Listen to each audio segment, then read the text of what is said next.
माथे के आगे के बाल, पेशानी। झूठ बोलने का सेंटर कहाँ है? 1400 साल पहले बताए गए दिमाग यानी ब्रेन का राज। एक, अबू जहल की घटना। मक्का में जब इस्लाम के कट्टर दुश्मन अबू जहल ने नबी सल्लल्लाहु अलैहि वसल्लम को नमाज पढ़ने से रोका, तब अल्लाह ने सूरे अलक में उसके लिए एक बहुत सख्त और अजीब आयत उतारी। खबरदार, अगर वो बाज ना आया तो हम उसकी पेशानी के बाल पकड़कर घसीटेंगे, वो पेशानी जो झूठी और गुनहगार है। हवाला सूरे अलक 15-16। 2, सवाल। यहां सोचने की बात है, अल्लाह ने ये क्यों कहा कि पेशानी झूठी है? झूठ तो इंसान बोलता है या उसकी जुबान बोलती है, तो फिर माथा या पेशानी कैसे झूठी हो सकती है?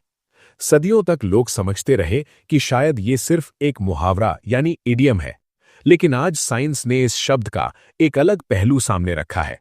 3, साइंस का खुलासा, प्रीफ्रंटल कॉर्टेक्स। आज की मॉडर्न साइंस और ब्रेन रिसर्च बताती है कि हमारे माथे की हड्डी के ठीक पीछे दिमाग का एक खास हिस्सा होता है जिसे प्रीफ्रंटल कॉर्टेक्स कहते हैं। वैज्ञानिकों के अनुसार इस हिस्से के मुख्य काम: 1, फैसला लेना। इंसान अच्छा या बुरा काम करने की योजना यहीं बनाता है। 2, झूठ बोलना। जब इंसान झूठ बोलने की कोशिश करता है तो दिमाग का यही अगला हिस्सा ज्यादा सक्रिय हो जाता है। 3, सही गलत की पहचान। नैतिक निर्णय और कंट्रोल यहीं से होता है। अगर यह हिस्सा खराब हो जाए तो इंसान की समझबूझ और निर्णय क्षमता प्रभावित हो सकती है।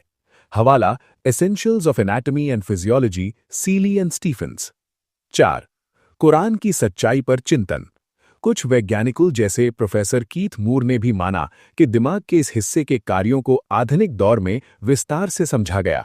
कुरान की आयत में पेशानी का उल्लेख आने पर बहुत से लोग इसे गहरी संकेतात्मक भाषा के रूप में देखते हैं कि इंसान के इरादे, घमंड और गलत फैसलों का रिश्ता उसी हिस्से से जुड़ा है जो माथे के पीछे है।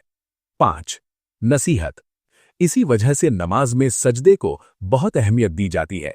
इंसान अपनी पेशानी, जहां से घमंड, इरादे और फैसले पैदा होते हैं, उसे अल्लाह के सामने झुका देता है।